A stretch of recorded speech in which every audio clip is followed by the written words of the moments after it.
My son said he was broke. His car's GPS led me to a warehouse full of my missing tools and equipment. He'd been selling them online for months, under my name. My name is Don Whitaker. I am 61 years old, a grandfather, and I have a shop behind my house that smells like oil, cold steel, and walnut shavings. Those tools are my history. Every nick on a wrench, every pencil mark on a level has my father's ghost in it. I am not sentimental about much, but I keep a ledger of what I own. Serial numbers, dates I bought each piece, and the jobs they got me through.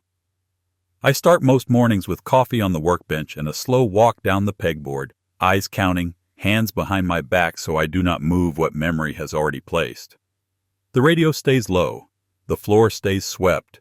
If something is missing, the room tells me before I can talk myself out of it. Before any of this turned into courtrooms and case numbers, our family rhythm looked simple from the outside. Eric and I were close when he was a boy. Saturday mornings in the shop, him sanding a board until it shone, me pretending not to fix his mistakes. Somewhere in his 20s, our talk got thinner, replaced by texts and promises to come by next weekend. He married a good woman who minds the budget and minds her words, and they gave me 2 granddaughters who believe my shop is a treasure chest. Sunday suppers kept us stitched together. Roast and potatoes, the girls racing to wipe their hands so they could turn on the lathe for a minute. Eric teasing me about being old-fashioned while asking for the recipe he never wrote down. We had our friction, but it felt like normal friction, the heat a family makes when it is still turning in the same direction. My son, Eric, came over one Saturday asking for a loan. He stood in the doorway like a boy who had tracked in rain, pale and jittery, a smile stuck to his face like a decal about to peel. I could smell the mint on his breath and the worry under it. He said he was broke and just needed a bridge over a rough month. I heard the word bridge and pictured lumber, span, load, supports, things you can measure. Money is not like that. Money melts.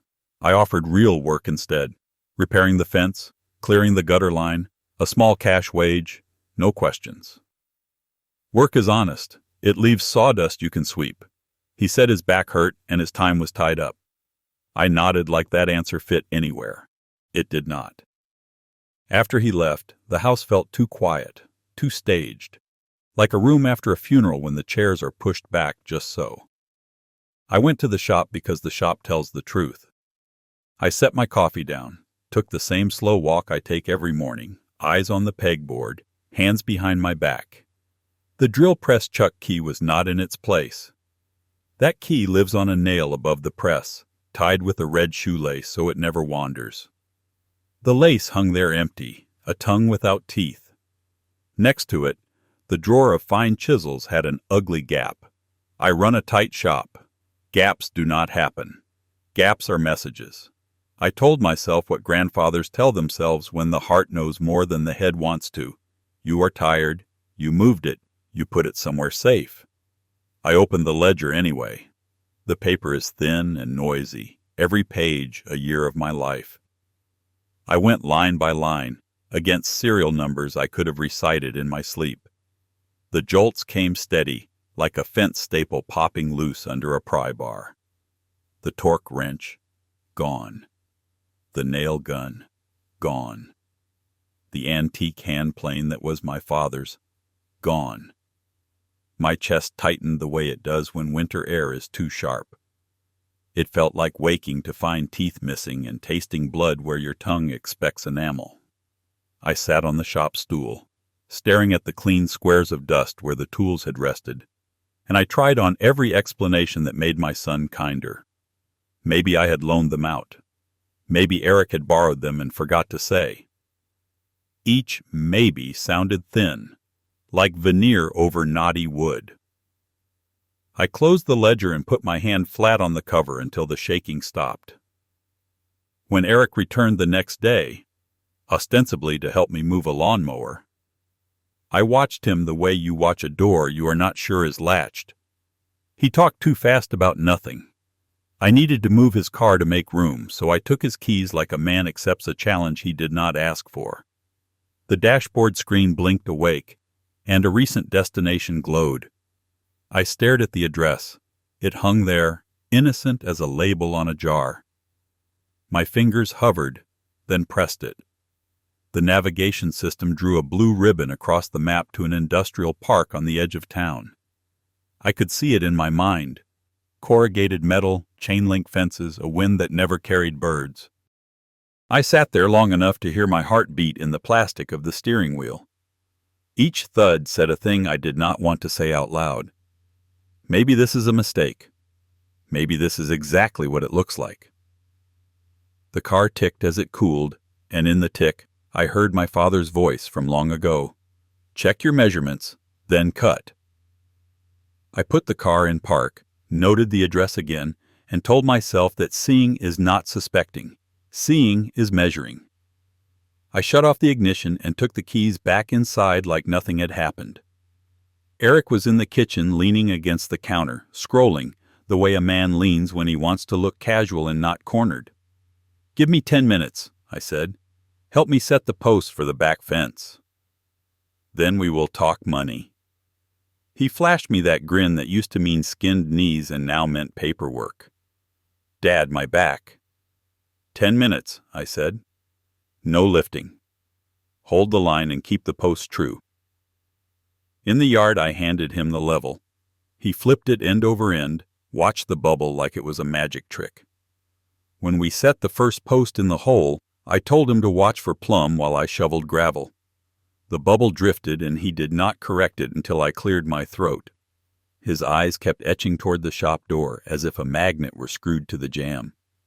"You have been busy lately," I said, not looking up. "Yeah," he said. "Gig stuff. A buddy has me doing deliveries. Market is weird. Everything costs $2 more, except my time. That is worth about 50 cents. He tried to make it a joke. It landed flat. I tamped the gravel and listened to the hollow thunk carry down the post. "Deliveries," I said. "Like packages. Groceries. Sometimes parts." He shrugged. "Nothing exciting. But it is something. That is why I cannot take on the fence, Dad. I am keeping plates spinning." I handed him the string line and watched his fingers knot it wrong. As a boy, he had built traps out of twine and sticks and knew every fisherman's knot by noon. Now he fumbled, then hid the fumble with chatter. "You still have that old plane?" he asked, nodding toward the shop, as if he could see through walls. I felt my ribs tighten. "Which one?" "The one with your dad's initials, D.W." His voice tried the past on like a warm coat. "I was thinking about it the other day." "To sharpen it?" I asked. He smiled, too quick. "Nah, just thinking." We set the second post. Eric's knee bounced. His phone chimed and he cupped it in his palm, reading a message upside down so I could not see. For a half-second the screen reflected in his sunglasses. An address, blocky and clipped, with a unit number. He swallowed and put the phone face down against his thigh. "I hate asking you for money," he said, softer now. "I know how you feel about handouts." "I am trying, Dad. It is just—" "It is hard." I looked at my son's face and saw 3 layers at once. The boy who stood on a milk crate to reach the vise. The young man who stopped coming by because I corrected him more than I praised him. The father who was supposed to have more answers than excuses. I wanted to believe that all he needed was a better bridge. I wanted to believe it so hard it made my jaw ache. "Come by for supper tomorrow," I said. "Bring the girls hungry. We will talk more then."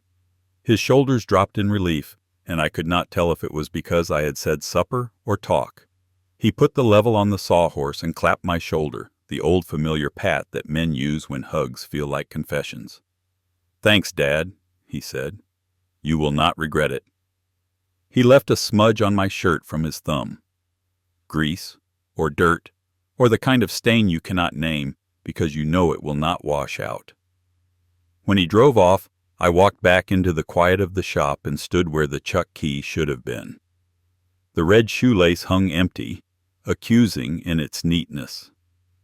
I wrote the unit number from his dashboard on the corner of an index card and tucked it into my wallet behind a photograph of my granddaughters in their school play crowns. I am not a man who rushes. I check measurements and then I cut. But that afternoon I let the truck idle before the gate of the industrial park and felt a different kind of engine turning over inside my chest. The row of warehouses sat in the sun like teeth too white to be natural. Unit 37 wore its door rolled up just enough to make a man bow before entering. Inside, everything was bright and staged, my tools arranged like exhibits, not implements. A folding table with a laptop open to a seller's dashboard. A ring light casting a fake noon in the corner. The seller's name at the top was mine, the 5-star reviews a chorus that did not know whose song it was singing. I kept my hands behind my back, a student at his own museum. My mind ran its own ledger. Eric, who used to bring me soda pop caps he found on the beach and ask if they were rare. Eric, who grew older and learned how to smile through an apology. Eric, who had just asked about the plane with DW as if it were a memory, not a listing. I laid a clean shop rag anywhere I needed to set my phone, and I took photographs. Serial numbers, shelves, the lock's scratches, the plane itself with the initials chewed into the wood where my father's hand used to rest. I took a picture of my face in the ring light, a moon with no tide, to remind myself what a quiet promise looks like. Then I walked back into the bright, ordinary day and called the non-emergency line. My voice sounded like a man reading measurements into a saw. That evening I salted the roast, set the table, and went out to check the new fence line. The posts stood straight. The string hung true. In the half-light, I could see the yard the way my father would have. Not just what was there, but what would be there if a man kept at it. I reheated coffee and sat on the back step. I thought about the boys I teach at the community workshop and how their eyes light up when a board squares flush, that small dignity of making something right. I thought about Eric's knee bouncing and his phone held like a secret. I did not plan revenge. I planned a lesson. The next morning, before church bells finished their echo, I made a buyer account under a plain name and sent a message to the seller who was using mine. I asked about a compressor kit with a dent in its hose reel, a dent only a man who made it would notice. The reply came fast. Pick up at the unit row. Don, it signed off, with a smiley face. I stood in the dark of my shop and turned the pages of my ledger as if they were a prayer book. Family supper would be at 5. Montero had called earlier and said they could stop by around 5 to take statements. The girls would race to the garage for the slideshow they thought would be old photographs of trucks and men in hats. Eric would sit where he could see the door, because some people plan their exits without knowing they are doing it. And I, who had spent a lifetime learning that a clean cut is kinder than a ragged one, would show them all where the line truly was. My revenge is closer than they can expect. Soon, the justice hammer is going to rewrite their fates. You do not expect how harsh everything is going to be. But before we continue, please subscribe to the channel and write in the comments what time it is where you are now. The reply with the smiley sat in my inbox like a thumbprint. 10 minutes later, another message arrived from me. Need to move stock fast. Cash preferred. No haggling. The words were brisk, almost mean, and they wore my name like a mask that smiled with its teeth. I clicked through the storefront again and saw new listings queued up, photographs taken in my shop before the dust had even settled where the tools once lay. The timestamps ran back 4 months, neat as studs in a wall. The antique plane was marked pending. My father's initials, DW, looked like they had been typed into a form field instead of carved by a hand that knew how to hold a chisel. That was the part that felt cruel. Not the theft, but the small daily erasures that turned us into merchandise. I went to the shop and ran my hand along the empty nail where the chuck keys should have hung. The red lace brushed my knuckles. A thought settled in like a screw driven until the head is flush. There are 2 ways to lose a name. You can be careless with it, or you can let someone else be careful in your place. I decided I would not be careful in his place. I would be exacting in mine. That is the difference between a fix and a cover-up. I have spent my life choosing the former. I would choose it again now, even if it meant the cut would be hard and clean. By late afternoon, the house had that pre-supper quiet where every sound is a little too sharp. The roast clicked in the oven. The slide projector hummed on the garage bench, its lens throwing a ghost square onto the bedsheet. I checked the lineup twice. My father by the truck, my shop in order, the storage shelves, the ledger, the storefront, the payout page, the ring light reflection, the DW on the tote. My hands did not shake. Fear and accuracy cannot live in the same wrist for long. Eric came early, not by much, but early for him. He walked straight to the garage and stopped at the door, looking at the sheet as if it might already have the answers written on it. "You going to give a lecture, Dad?" he said, trying to be light. His eyes did not smile. They flicked from the projector to the workbench to the pegboard and back, counting, measuring, hunting for an exit that did not exist. "History lesson," I said. "Grab plates." He followed me to the kitchen. The girls came tumbling in a breath later, cheeks cold from the car, hands warm. They hugged me tight and then made for the shop like always. Eric stepped in their path with a quickness that surprised even him. "After supper," he said. "Grandpa and I have some things to do first." My daughter-in-law set a bottle of iced tea on the counter and gave me a small, careful smile. "Smells good," she said. "Girls, wash your hands." At the table, conversation skittered. The girls talked about a school play and a friend's broken arm. My daughter-in-law asked about the fence, and I said it was plumb. Eric ate like a man who had already decided to leave hungry. He kept his phone under the edge of his thigh, screen face down, as if the table might read its secrets. When he reached for salt, his sleeve pulled back far enough to show 2 faint scratches on his wrist, the kind you get in a hurry with a cheap lock and no patience. He saw me see them and tucked his hand under the table. "Dad," he said suddenly, too loud, "about the money." "We will talk after," I said. "Family first. Then business." He nodded, but the muscles in his jaw worked like a machine that needed oil. In the garage, I gave the girls the clicker and told them to wait for my word. Eric stood by the door, exactly where I had pictured him, body angled to cut the distance in half if he needed to. He looked at the projector, the old carousel I have had since the 70s, with disdain he could not quite sell. "You could have just used your laptop," he said. "This is sturdier," I said. "It does not crash when someone else signs in." He blinked. Just once. Then he found his grin. "You always with the jokes." "Not tonight," I said. The first slides were easy. My father by the truck, sun on his hat brim, our name on the door in letters he painted himself. I heard my own voice come out smoother than I felt. I told the girls how their great-grandfather drove that truck into storms that made other men stay home, how he came back with dents and a full invoice book, how he said a man's best advertisement is not a sign but a job left so square it makes neighbors argue about how it was done. Then I let the rhythm change.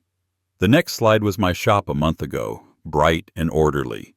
The next, the same wall last week, holes where the chisels had hung, chalk outlines of absence like a crime scene.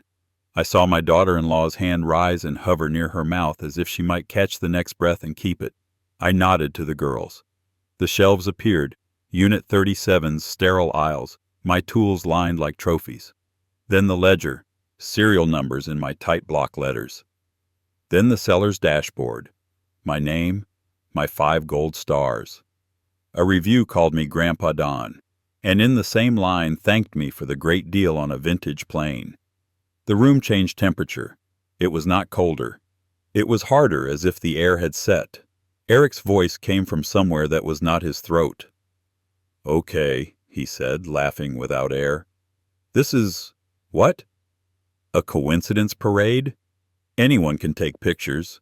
Anyone can scratch letters. This is weird, Dad. It is." The payout page went up before he finished. Bank routing that was not mine, a phone number that was not mine. The labels with my name printed clean above an address that did not lead to my house. Then the ring light reflection, my face a pale circle, D.W. in the background. I stepped to the workbench and set the antique plane down on the rag. I lifted it just enough for the girls to see and asked them to read the letters. D and W, the older said, solemn now, as if in church. Eric stared at the plane. He took a breath like a diver and stepped forward. Enough, he said. You cannot. His hand came up fast, then stopped faster, a stuttered motion that told on him. Not because of me, because he heard a car door shut at the end of the drive and the soft, orderly shoes on concrete. This is where a story usually softens, where a father's voice cracks and a son breaks in the right way. That is not the story we had. The cruelty was small and cumulative. The fake smiley in a message, the scratches on a lock, the way my name looked wearing someone else's hands. It makes a harder kind of ending. It requires a harder kind of start. Determination does not feel like fire. It feels like weight, a steadying. While the footsteps came closer, I felt the weight of my father's initials in my palm and the weight of my granddaughter's future on the other. I chose the heavier one and held it. If there was going to be a cut, I would make it straight. Detective Montero stepped in as if crossing a threshold we had all agreed upon. She held her badge the way people hold photographs of their children, carefully, without flourish. Mr. Whitaker, she said, thank you for your report. We have verified the numbers. May we speak with your son outside? Eric's jaw moved like it was trying to chew through a net. He looked at his wife, at his daughters, at the screen where my name glowed beside 5 borrowed stars. He started talking about lawyers and misunderstandings and big lots bought from a guy. The words came quick and hopeless, like nails poured onto concrete. I did not answer him. I turned off the projector. The square of light snapped to nothing. The garage returned to itself. Tools, bench, swept floor, the empty nail with its red lace. The officers turned him toward the driveway. He did not resist. He did not look back. The house did not get gentler after the door closed. The air stayed hard. That is how it goes when a mask comes off and there is another mask beneath it. But hardness has its uses. It keeps edges true. It lets you sand flat without wavering. I stood in my own shop and felt the old steadiness I had been missing. The one I learned from a man who painted his own name on a truck and then spent the rest of his life living up to the letters. The house held its breath after they walked Eric to the driveway. The projector's bulb cooled with a tiny ping, like a marble hitting glass. My daughter-in-law stared at the bedsheet as if words might still be written there, then gathered the girls with the long-practiced motions of a mother doing hard things gently. "Do we still have supper?" my youngest granddaughter asked. She was small enough that the question fit her whole face. "We do," I said. My voice came out steady, like a level that finally centers. "We always do." We ate in the kitchen, not the dining room. Plates on the counter, people standing. The roast had gone from tender to tight in the oven's hold, but no one complained. The older girl picked at her food, then looked up at me with a seriousness I had only seen once before, when she apologized for breaking a mason jar and cutting her thumb.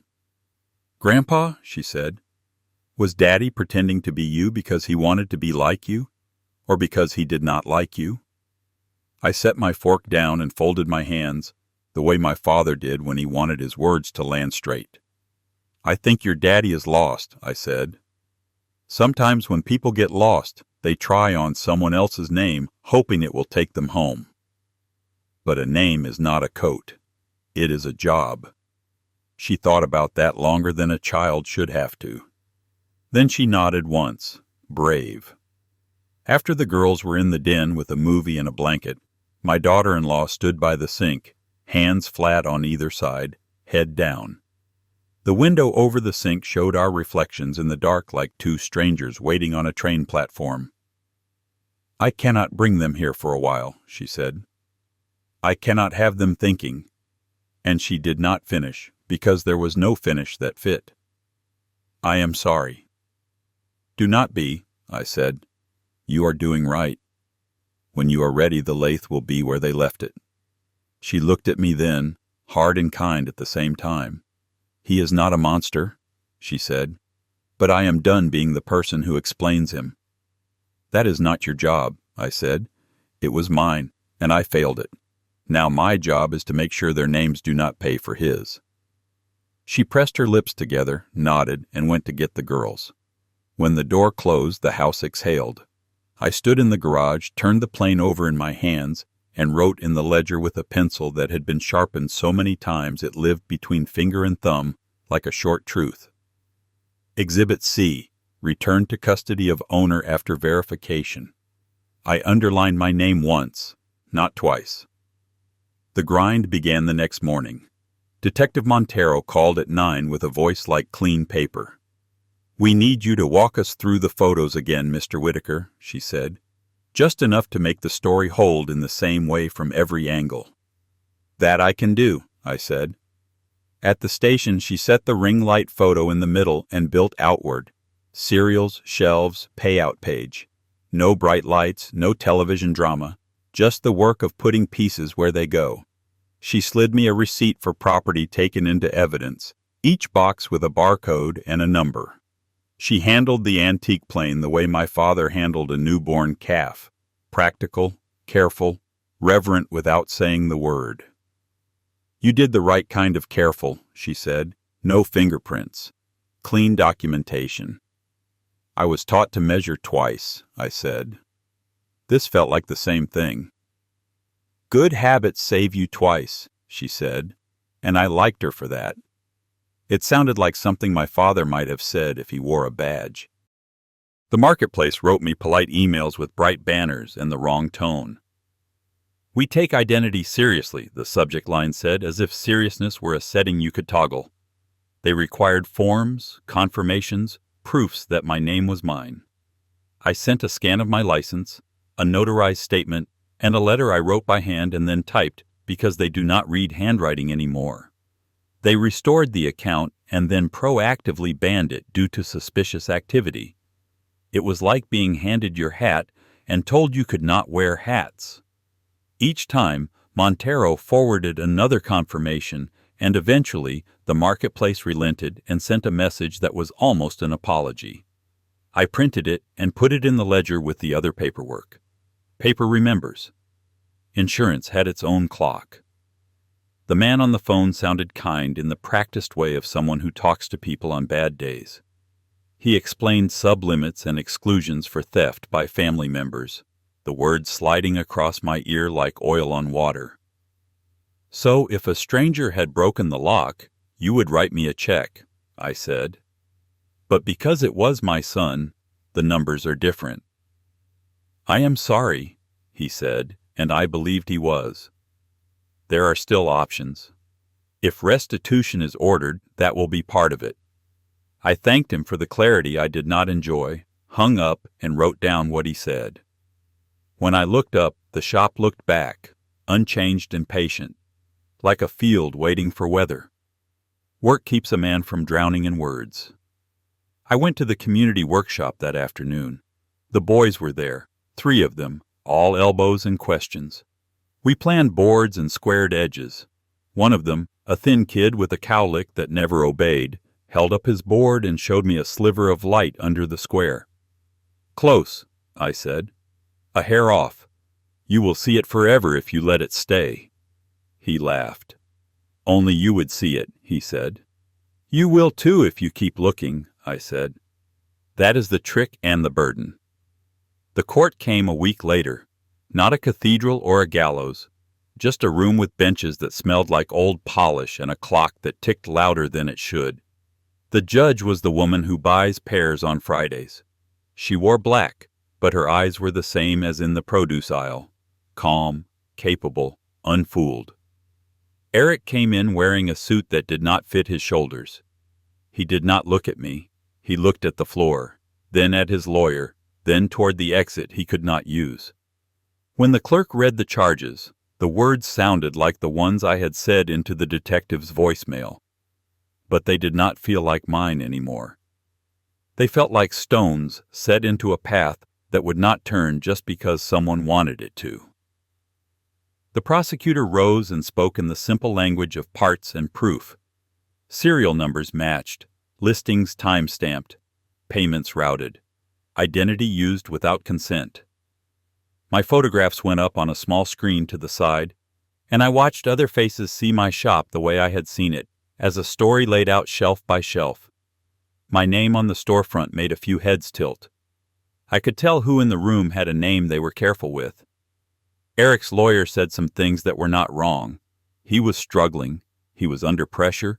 He intended to return items. Families are complicated. He did not say the part I had lived, which was that intention is the air and actions are the wood. Only one of those can hold a house up. They asked if I wanted to speak. I did not prepare a speech. I spoke the way I teach. Clear, plain, no flourishes that will not hold. My father taught me to write my name on the inside of things, I said. Under the handle, under the lid. Not for show, for truth. When I saw my name where I did not put it, I knew something was wrong. I brought you what proved it. I am not here to break my son. I am here to set the nail straight so it stops bending everything around it. I want restitution for what can be repaid and protection for my granddaughters for what cannot. The judge listened with her hands folded, the way I had at the kitchen table. She looked at Eric like he was a man, not a case. When she spoke, her voice was firm without echo. Restitution will be ordered, she said. Community service at the community workshop if Mr. Whitaker consents. Identity misuse is not a victimless thing, it corrodes. You will help restore what you corroded. I consented. Not because I wanted him near my shop, but because some lessons only take when your hands are on the work. He flinched, then straightened, then found somewhere else to look. Outside the courtroom, Montero handed me a small envelope. Inside was the receipt for Exhibit C being returned. The paper was thin and official, but I read it like a letter from someone I cared about. She watched me read it and nodded once. It will not feel good, she said. It will feel correct. I can work with correct, I said. On the way home, I stopped at the grocery store. The judge was there by the pairs, as ever, lifting each one, testing the give. I did not walk over. Some lines are better kept unstepped. I put 2 pears in my basket and thought of my granddaughters, who liked them sliced thin with cinnamon. At home, I put the antique plane back on its shelf, clean and oiled, with the DW facing the light. Then I opened the ledger to a fresh page and wrote, in slow block letters, name restored, work ongoing. My daughter-in-law came back the next night after bedtime, without the girls. She stood on the porch holding a Tupperware of brownies like it was a passport. I need to say this where little ears will not get bent, she said. For a while visits are on my schedule at my house. If you want to see the girls, you call me, not Eric. That is the right way, I said. The shop is off limits to him. The girls will come when you think it is wise. I will be here. She exhaled like she had been braced for argument. One more thing, she said. If he shows up here without me, you call me. Then you call the detective. I will, I said. If he calls you from a borrowed number, do not answer. She gave me the brownies, and I gave her the spare garage code I changed that afternoon. We were not exchanging gifts. We were exchanging boundaries. The older granddaughter called the next day from their kitchen, breath fogging the phone like it could carry warmth. Grandpa, are names like tools because they do work? She asked. Yes, I said. And because a tool can be sharp or dull. A dull one slips. It hurts people. How do you keep a name sharp? You use it honest, I said. You do not let anyone else use it for you. She went quiet, then said, Okay. the way kids say it when they are saving something for later. At the hardware store, a week turned into a long morning. The bell rang as I walked in, and the conversation behind the register paused like a radio dropped to half volume. I picked up finishing screws, boiled linseed oil, a roll of blue tape. At the counter, the clerk, a decent man who has cut me glass panes for 20 years, avoided my eyes. "Do you need to update the name on your account?" he asked, gentle and clumsy at once. "My name is right," I said. "It got borrowed, not changed." He nodded, reddening. "Heard some chatter is all. Those online reviews." "I read them too," I said. "They were about me, and not about me." Two men at the paint shaker looked at their boots. The shaker thumped, rattling a gallon into silence. I paid cash. On the way out, I stopped and lined the free checkout pencils into a neat row without thinking. A small job done correctly in public is its own kind of credential. By the time I reached my truck, the clerk had stepped out onto the sidewalk. "Don," he said, eyes up, "you want me to cancel the rumors when I hear them?" "Do not cancel," I said. "Correct. Tell them the right story. I will do the same." My neighbor, the one who lent me his crowbar, waved me over that afternoon, elbows on his porch rail. "So," he said, "were those 5-star reviews yours?" "They used my name," I said, "but not my hands. That is the difference." He nodded like a man who knew about hands. "Well," he said, "mine are free Saturday. You need anything lifted or carried?" "Not this time," I said. "This is tightening, not lifting." The marketplace sent one more email that tried to be 3 things at once: apology, instruction, and brand safety. I read it twice and found the hinge where their language was still wrong. The account associated with Don Whitaker has been restored and permanently closed for policy violations. I wrote back a single sentence. Restore the name, not the account. The violations were not mine. It took 2 more exchanges, but they sent a final note with the correction. I printed it, slid it into a plastic sleeve, and laid it in the ledger. Next to it, I taped the insurance check, not enough, as expected, with family member theft exclusion highlighted. I wrote the amount in block script and did not underline it. Some numbers are not worth emphasis.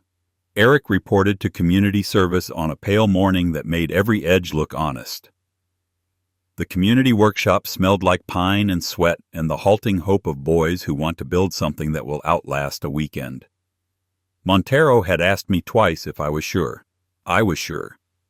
He walked in wearing the orange volunteer vest they make everyone wear for insurance reasons, not shame. He looked at the tools the way a man looks at a river he has fallen into before. "Ground rules," I said. "You do not set foot in my shop. You do not use my name for anything. You clock in with your own, you clock out with your own. You work on community stock, you put it back cleaner than you found it." He nodded. "Got it." "And Eric," I said, because I know the drift of him, "you do not talk to the boys about anything but the board in front of you. No stories, no favors." "Okay," he said. Something in him wanted to flare. It did not. He took his place at a bench. I gave him a pine board and a plane that had seen more summers than he had. "Square one edge," I said. "Then square the face. Let the tool do the cutting." He set the plane, pushed. The shaving curled up thin and wrong. He checked with a square, lied to himself with his eyes, and went to set it on the pile like it would pass. "No," I said. I did not touch the board.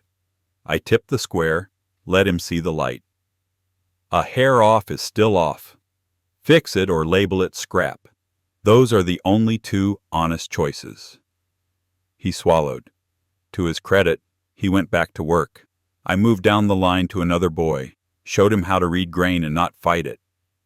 Behind me I heard the right sound start, the low, steady whisper of a plane that is finally set true. An hour later, the board lay square. Eric did not look for praise. I did not offer it. We are past praise. We are in the province of proof. I met with an attorney the next day to finalize the trust. Her office was full of muted art and bad coffee. I brought the ledger and a list of names written in my plain hand. I want the girls protected, I said. Scholarships, housing, trade school or college, whatever fits them. If they want to build, I will buy the wood. If they want to study, I will buy the books. The father does not touch a cent. She nodded and drew lines on paper that became walls in reality. We will add a no contest clause, she said. We will add a trustee who is not family. You will keep receipts. Paper remembers, I said, and she smiled without knowing why that mattered as much as it did. I changed the lock on the shop and installed a hasp that would make my father nod.